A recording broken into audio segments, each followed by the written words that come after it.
नमस्ते। अब हम यूनिट 2 द रिबेल के वर्किंग विद द पोएम के क्वेश्चन आंसर करेंगे। First, answer the following question, यानी निम्नलिखित प्रश्नों के उत्तर दीजिए। First question, if someone doesn't wear a uniform to school, what do you think the teacher will say? यानी यदि कोई स्कूल में यूनिफॉर्म नहीं पहनता है, इफ समवन यानी कि कोई, डजंट वेयर, वेयर यानी पहनना, अ यूनिफॉर्म टू स्कूल यानी कि यदि कोई स्कूल में यूनिफॉर्म नहीं पहनता है, तो आपको क्या लगता है कि शिक्षक क्या कहेंगे? What do you think the teacher will से? Answer, the teacher will likely scold the student. यानी कि जो शिक्षक है, जो टीचर है, वो क्या करेंगे? स्टूडेंट को डांटेंगे।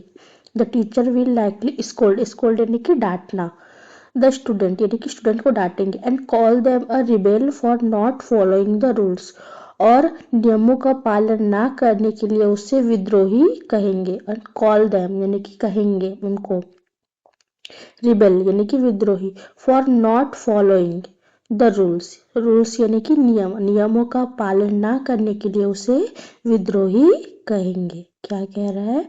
The teacher will likely scold the student and call them a rebel for not following the rules. Okay.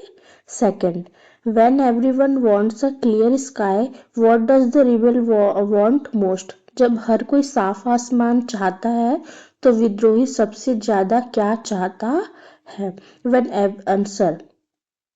When everyone wants a clear sky, the rebel wants it to rain. यानी कि जब हर कोई साफ आसमान चाहता है, तब विद्रोही चाहता है कि बारिश हो। ओके।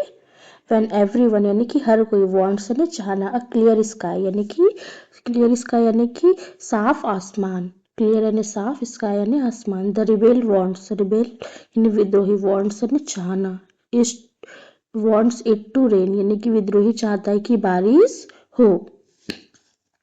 थर्ड क्वेश्चन,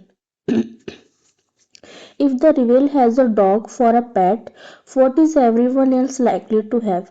यानी कि यदि विद्रोही के पास पालतू जानवर के रूप में कुत्ता है, if the rebels has a dog for a pet, यानी कि डॉग है फॉर अ पेट, पेट है ना पालतू जानवर, है ना, तो पालतू जानवर के रूप में कुत्ता है, तो what is everyone else likely to have?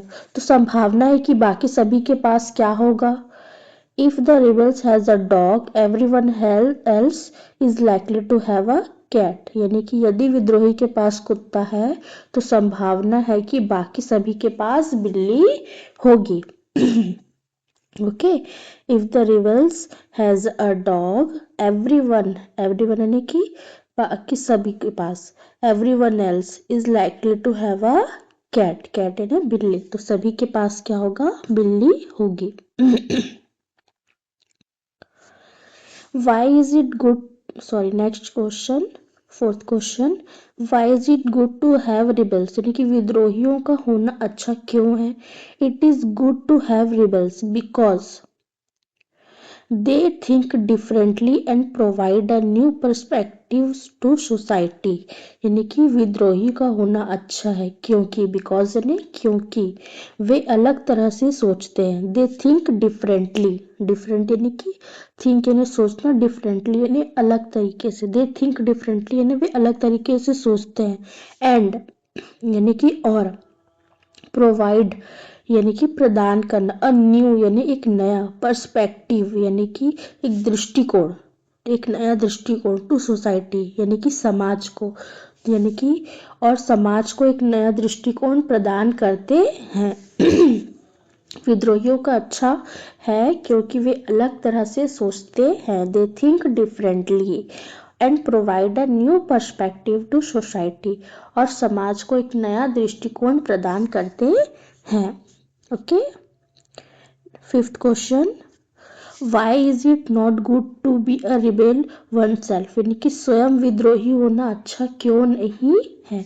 Y is it not good, good यानी कि जो अच्छा, नॉट गुड यानी कि जो अच्छा नहीं है, to be a rebel oneself यानी कि खुद स्वयं विद्रोही होना अच्छा क्यों नहीं है? Answer, it is not good to be a rebel because society often जज and criticise those who go against the norm.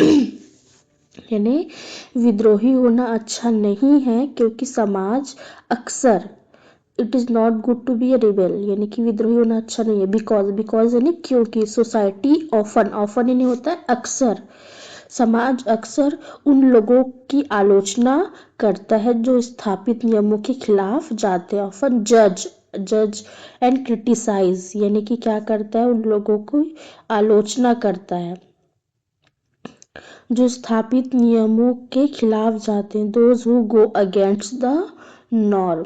Okay, जैसे कि हमारी सोसाइटी में अगर एक नियम बन गया है बड़े बुजुर्गों के द्वारा, अगर आप उसके खिलाफ जाएंगे तो क्या है, उन्हें अच्छा नहीं लगता है, वो उसका विरोध करते हैं। तो क्या कह रहा है, विद्रोही होना अच्छा नहीं है क्योंकि समाज अक्सर उन लोगों की आलोचना करता है जो स्थापित नियमों के खिलाफ जाते हैं। It is not good to be a rebel because society often जज and criticise those who go against, against यानी कि खिलाफ होना, द नॉर्म यानी कि नियमों के खिलाफ जाते हैं। Next question, would you like to be a rebel? If yes why, if not why not? क्या आप विद्रोही बनना चाहेंगे? यदि हाँ तो क्यों, यदि नहीं तो क्यों नहीं? आपको पूछ रहा है कि अगर आप विद्रोही बनना चाहते हैं, अगर हाँ तो बताइए क्यों हाँ, और अगर नहीं तो बताइए क्यों नहीं। आंसर, यस, मेरा आंसर है yes.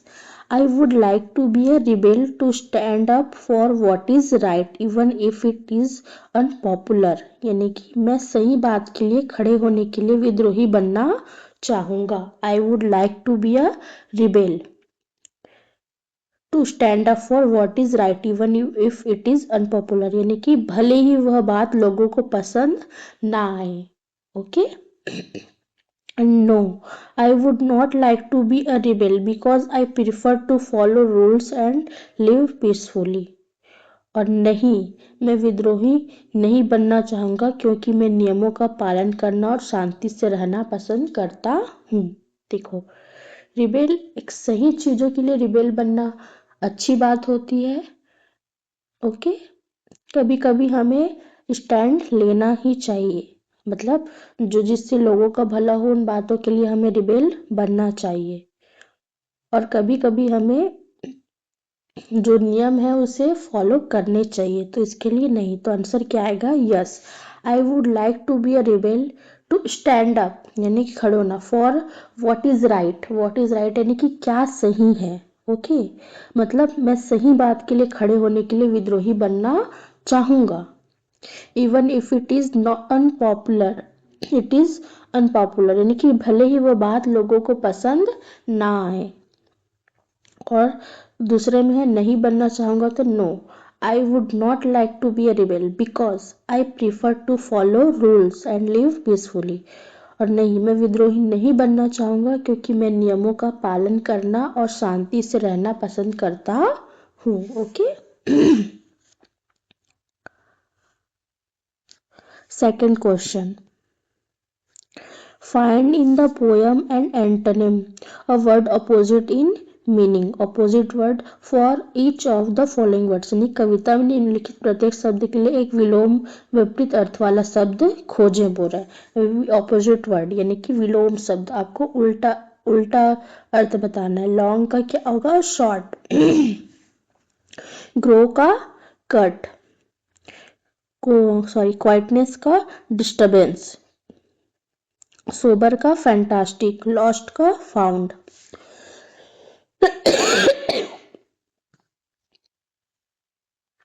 Third question, find in the poem lines that match the following, read both one after the other. कविता में वे पंक्तियां खोजें जो निम्नलिखित से मेल खाता है, दोनों को एक के बाद एक पढ़ें। क्या बोल रहा है, कविता में वे पंक्तियां खोजें जो निम्नलिखित से मेल खाती है, मेल यानी मैच करता है, दोनों को एक के बाद एक पढ़ें। First, the rebel refuses to cut his hair, यानी कि विद्रोही अपने बाल काटने से मना कर देता है। तो लाइन क्या होगी उससे मैच वाली, the rebel lets his hair grow long, यानी कि विद्रोही अपने बालों को लंबा होने देता है। Second, he says cats are better, यानी बेटर तो वह कहता है कि बिल्लियां बेहतर। तो लाइन क्या है, the rebel expresses a preference for cats, यानी कि विद्रोही बिल्लियों के लिए अपनी पसंद व्यक्त करता है।